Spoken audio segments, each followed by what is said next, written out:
If your tracking says, delivery attempted by his business closed, here's what it means. This can happen if the building was locked, inaccessible, or after business hours. In most cases, USPS will automatically try again the next business day.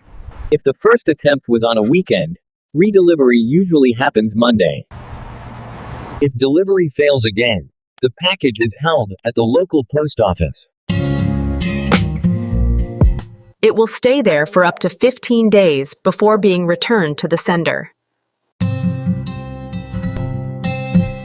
Sometimes this status is used if the carrier runs out of time on their route.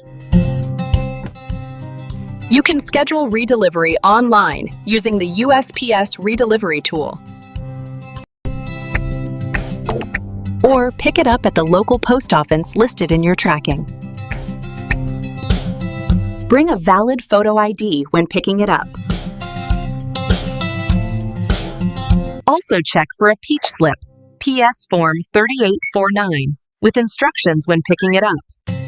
If it's not delivered within 24 to 48 hours, call 1-800-ASK-USPS.